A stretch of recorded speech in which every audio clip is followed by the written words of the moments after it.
What is your opinion on the personal ordinariate of the Chair of St. Peter, also known as the Anglican Ordinariate? What connections do you have to it, as you have mentioned it before in your talks? Do you think that it will bring back aspects of English Catholicism that were lost during the Reformation? What can be done to improve this unique ordinariate within the Catholic Church? So I guess we'll take this one at a time. So what's your opinion? I'm all for it. Is that plain enough? Okay. I'm all for it for a number of reasons, but yeah. What's the next one? What connections do you have to it? I'm a regular attendee at an ordinariate parish, as well as a regular Latin Rite parish, which means I go to Mass twice on a Sunday. Sorry, I'm so holy. You'd think I'd be holier, but it doesn't work that way. I'm also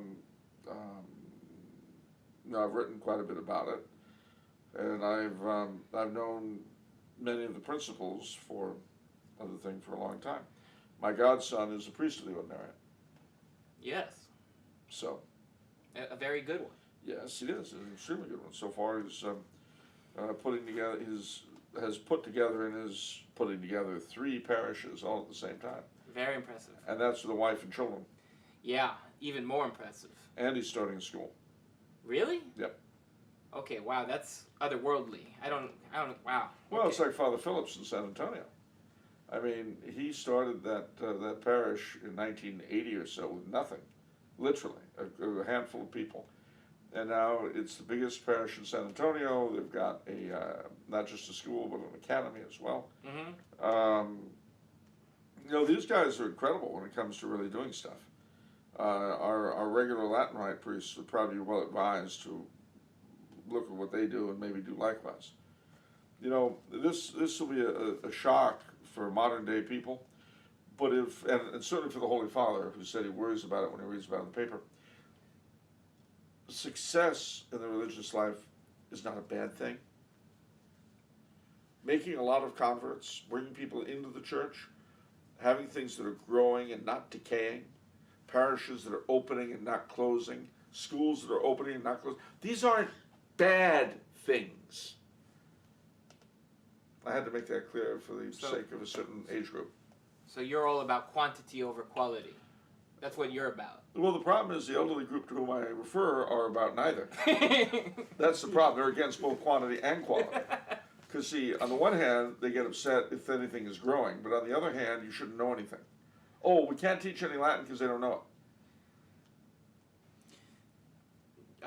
Do you think that it will bring back, or did I already ask this? Do you think that it will bring back aspects of English Catholicism that were lost during the Reformation? Did I? Yeah, you didn't ask that yet, and the answer is yes, but there's a lot more to it than that, although that's very important. You've got to go back to why Benedict XVI did this in the first place. Firstly, the Anglo-Catholics did indeed preserve elements of English Catholicism that were lost to English-speaking Catholicism in general after the Reformation. That's true. It's also true that they created or invented things or borrowed them from the mainstream of Catholicism, which have been abandoned since the Council, and they've got those. That's all true.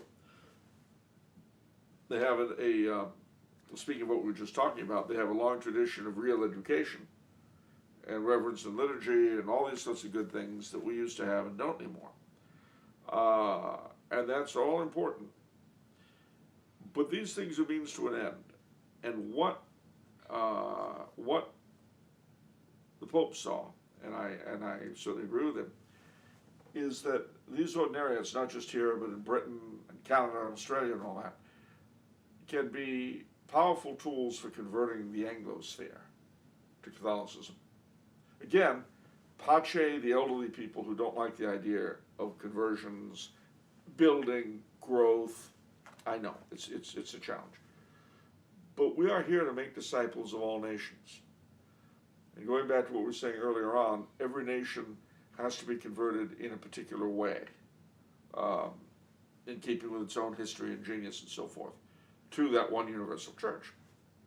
And I believe, and apparently so did Pope Benedict, that these ordinariates can be a powerful means of evangelizing the Anglosphere, which today is the dominant cultural force in the world.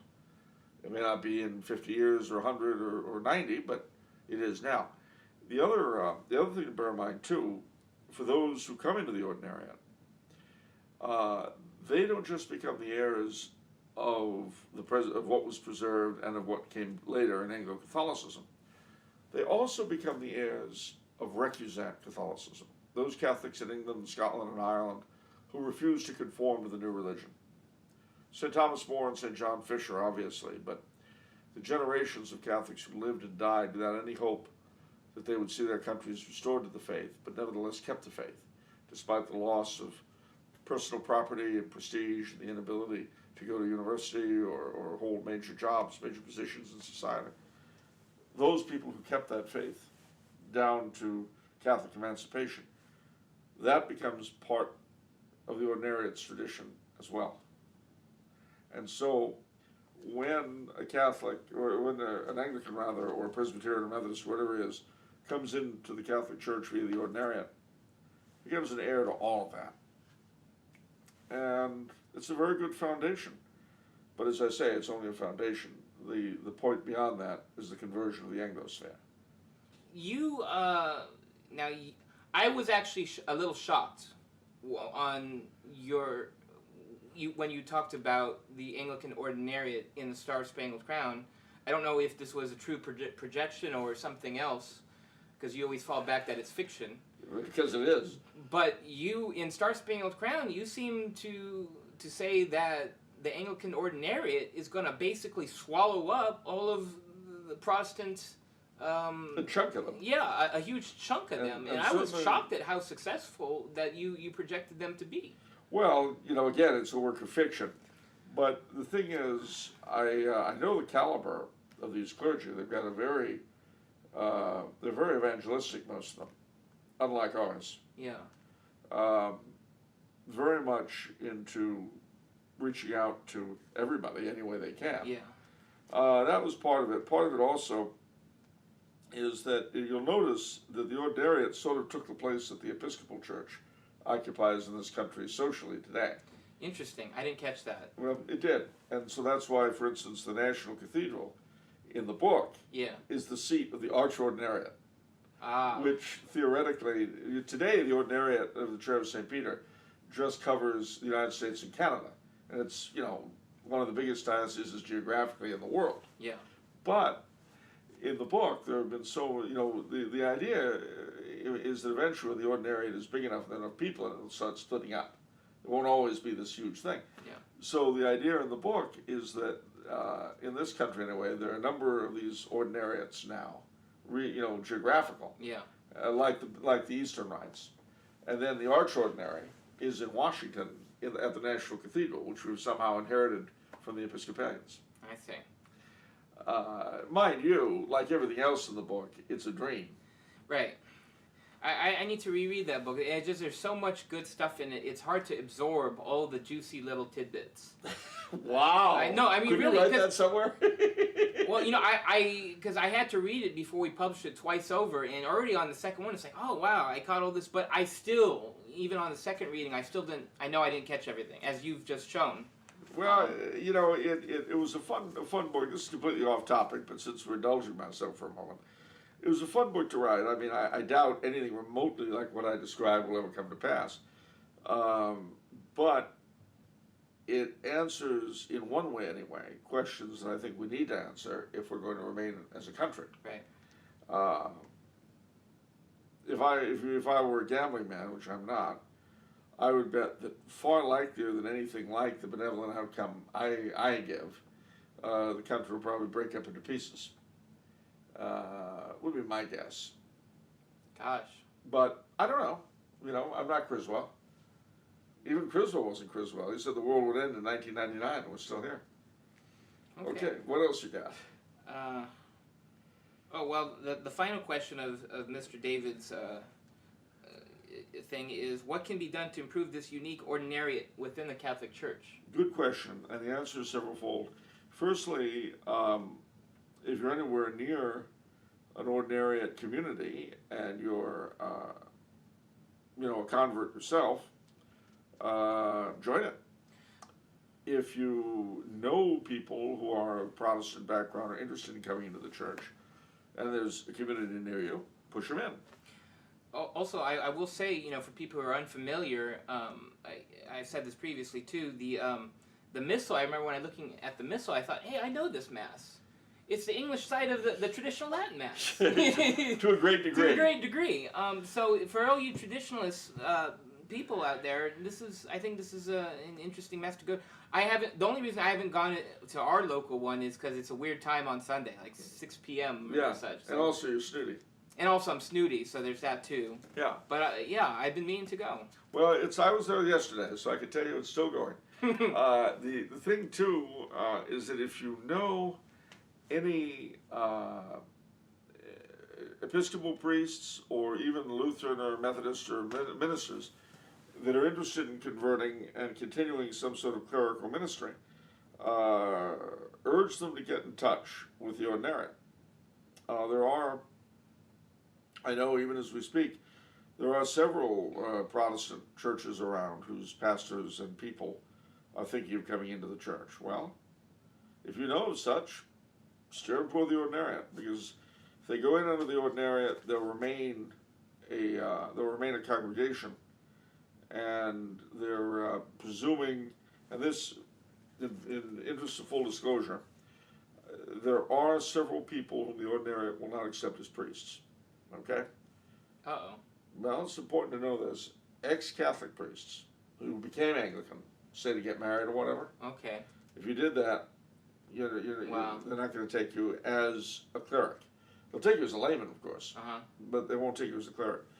Now this is a very unfortunate truth, especially the Episcopal clergy, if there's marital irregularity, the fellow is living with his second wife, or he's her second husband, that kind of stuff.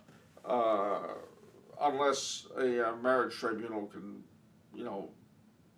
pull something out of it. So that's the second problem is that incoming clerics have, is marital issues. Now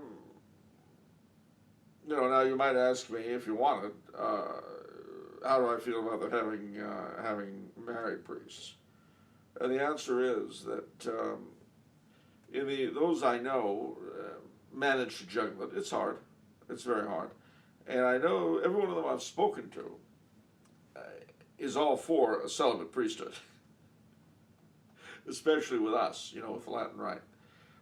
It's also interesting that while a married priest can become an ordinary, he can't be a bishop. So the last ordinary was Monsignor Steenson. The current ordinary, Bishop Lopes, is unmarried, and he was a Latin Rite priest. He was actually a Vatican bureaucrat. Bureaucrat has a nasty sound to it, but he worked in the Curia. Mm-hmm. And he's a very fine, very fine individual. Yeah, he's a young guy. He's a young guy, and I suspect that he sees the Ordinariate because he's Portuguese, and I'm French Canadian. We're both familiar with, shall we say, an ethnic Catholicism. One of the problems in America, anyway, is that there has not really been an authentically English-speaking Catholicism in this country that was intellectual, that was keen on evangelization. What you had were a bunch of Irish trying to Americanize a bunch of foreigners. Wow. And that was nice, I guess, in its way. It made nice movies. But it did not do the job of evangelizing the country. And that, if we're to believe our Lord, that's supposed to be our job here. Gosh, that's it right there in one sentence. Yeah. Wow.